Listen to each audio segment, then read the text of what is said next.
Hey everybody, welcome to the channel. We're out in the shop today again, back on this thing. So I think we left off, I was working on the steering column and stuff in it and getting the steering shaft and everything hooked back up with the new column in it. So I'm going to be working on that today, try to get a bunch of that done, work on the wiring, and yeah, keep moving down that list that I have that's sitting over there. But definitely getting closer to this thing rolling out of here. That's the plan. Shouldn't be too terrible once I get into it, but you know, the big things are obviously the steering column. I still got to hook the brakes and everything back up, and obviously all the front end stuff's got to go back in it, but I got some time, and you know, who needs sleep, right? So but want to give the shout out to OTC. They came and did the startup on this thing. You guys ready to hear this thing? So that turns the dryer on, that turns the compressor on.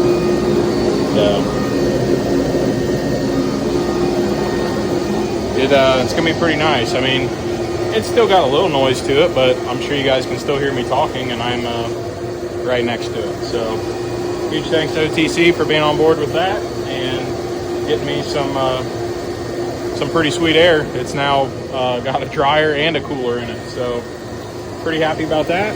But there's all the numbers, there's all the info. If you guys want or need a compressor, hit them up, they got you. Well, skip ahead a little bit. It's obviously dark out now. It was not dark when I started this video, but Brett's been here. He has pretty much got all the wiring done as far as ran to its spots where it needs to go, so it's just a matter of me hooking it up, which helps a huge amount. I know I kind of talked about that in the last video, but that'll be a huge help. So it'll just be a matter of hooking stuff up, not having to run a bunch of wires. So I think he even got the fuel sending unit hooked up, I do believe. Yep, he got that all hooked up for me. So that's done, and he extended some wires to the back so that I can get them put in my junction box that I have back there. So we're getting closer. This steering column is going to be the death of me. I changed stuff up again because the joints were binding up and it just wasn't working. I had these the eyelets to try to help hold the shaft where it should have been, and it just was not working. So I chose to cut another hole, or a bigger hole, and try to move the column up more just to get it so I could get away from this arm for my steering angles. So I think I got it now. The steering column is actually up in there a little better, like I wanted it anyways. So I had to cut and bend this bracket that was original, so I need to weld that back together, and then I need to make some little brackets that go from this up to there to attach it. So I think it's all going to work out. It's been a lot more work than I expected, but I think we're finally there. So that's what I've been working on. I just haven't been videoing it much just trying to focus on getting some things done. So I'm going to try to get the steering column finished up tonight, and then hopefully do a bunch of wiring tomorrow. That's my plan. I'm going to get back to it. I'll give you an update here in a few.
gonna give a little update. Got some stuff accomplished here. The steering column's in. You guys seen me finish that, and then the steering shaft and everything's hooked up, and all the brake lines and stuff are hooked up. So I have my proportion valve over there against the wall, or the firewall, and then this little guy right here by my finger is actually a line lock. So I'm going to test a theory here. I had a friend of mine, we were kind of talking about it, and I'm going to give it a try. So line locks, normally work if you would, they mostly use them for drag racing and burnout stuff, where you would press on the pedal, let it go, and hold a button, and that would actually hold the front brakes, so you could do a burnout or something like that without cooking the back brakes. My thought is I put that in line for the rear brakes, because the rear brakes are always where you have your parking brake at. So my thought is that if you hold the pedal down, flip a switch, let go of the pedal and leave the switch on, it would hold pressure. Now, will it do it long term? I don't know that I would trust it long term, but I know with my truck, it's kind of a pain in the butt when you're, if I'm pulling something and you would, like, let's say you get to a campground and you want to get out to, check out the spot or whatever, you either got to air the truck down on the ground or shut it off and put it in gear so it doesn't move. So I don't know that it'd be a long-term thing. And I would definitely put it in gear if you're going to shut it off, and wouldn't trust that only, but I don't know. We're going to give it a try and see. So I got that plumbed in. So the brakes are all ready to bleed, and steering's all hooked up. So we're getting ready to, I think, start some wiring. So unless I can get the wife out here to help me bleed brakes, so we'll see. But so basically there's a wire that I ran inside here. It's a little power wire. I don't know, it's right there. So I'm going to take that wire, I'm going to run it to the switch panel, which is going to go in that hole right there. And that'll just be a switch, and you just hold the brakes and flip the switch, and it should hold pressure. That's the thought. So, all right, enough talking. Let's get on to some wiring.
I did a little bit of time-lapse, some wiring. We got everything done under the driver's side here. Everything's hooked up and through its grommets, and ran up here against the inner fender well, and yeah, I think it all looks pretty good. And also the passenger side stuff's done. And then I have the wire that comes up top here for the wiper motor and for the temperature sensor. So I got all that done. And then also everything under here is done too on the passenger side. So we're starting to get some wiring done in this thing. It's starting to come together. I guess I could wire up some more of the stuff over here on the engine side. There's a few more things here to do. So yeah, I'm just gonna keep on plugging away and hopefully drive this thing here in another day or so.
Well, here's what we got done.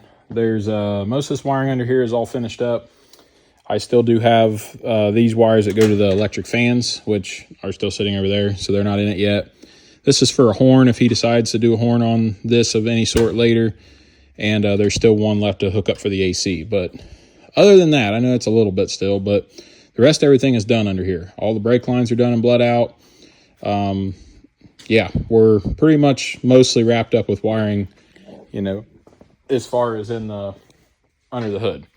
Now, yes, there is a bunch to still do inside, and I still have to wire stuff to the back. So I'm gonna show you a little bit. There's a bunch of the wire hanging out that's for all these lights that Lyndon already wired up in the bumper, and the license plate has that halo light that I still have to wire in.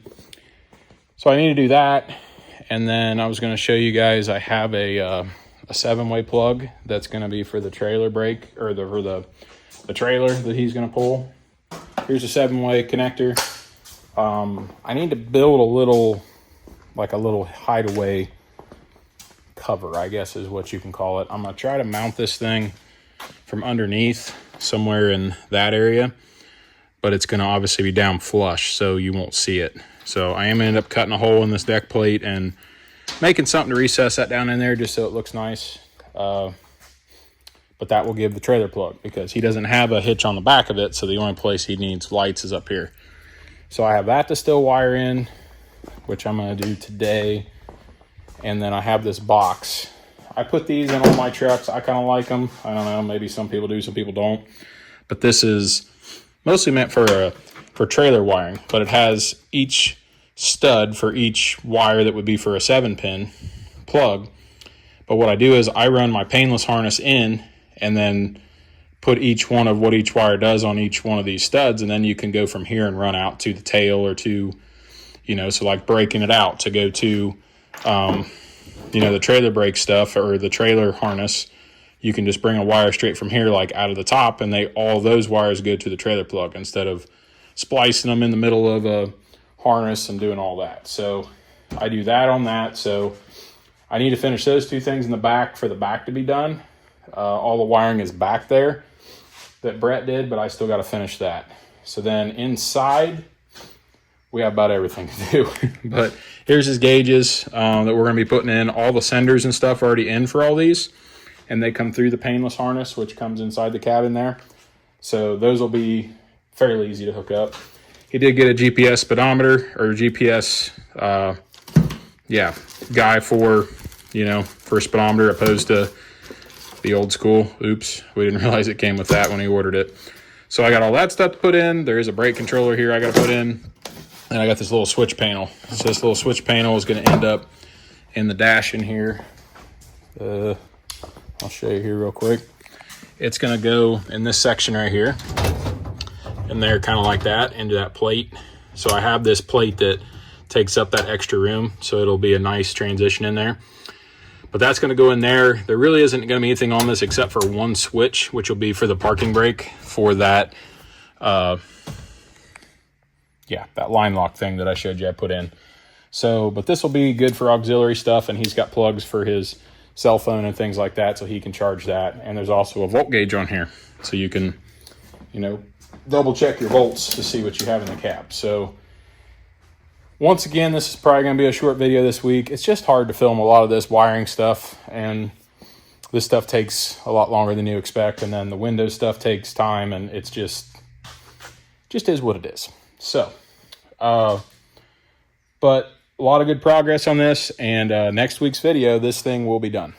So look forward to next week's video. I'll probably be driving this thing tomorrow or Sunday, but this is Friday, so you don't get to see me drive it in this video. But I'm also going to be posting another video for diesel conversions here in the next day or so. So you'll get 2 videos this week, but they're going to be short videos. But of me installing the standalone harness on this motor. But I wanted to make sure I got some of the finishing stuff done so I could complete the video for them, so it was a full video of the install. So you'll have that video to check out as well this week, which, like I said, will be a short one, but you'll have 2 videos that'll make up the length of one this week. That's my hope. And then, like I said, next week you'll see the truck done. If you want some more stuff to watch, go check out Brett's channel, the guy that wired all this stuff up for me, and you can watch him build all the connections and stuff for that. Very precise, very professional with what he does. It's awesome stuff. I'm super excited about it. So you guys could go watch those. Go give him a follow and a like as well, and check out. He's going to be probably helping me on a lot more of these. So you'll probably be seeing him around or hear me talking about him more. But yes, I still do have a little bit of a list to get done. But like I said, we're knocking stuff off, and it'll be out here in the next few days. So pretty excited about that. But pretty much going to end it off there for this week. So appreciate you guys watching. God bless. We'll see you on the next one.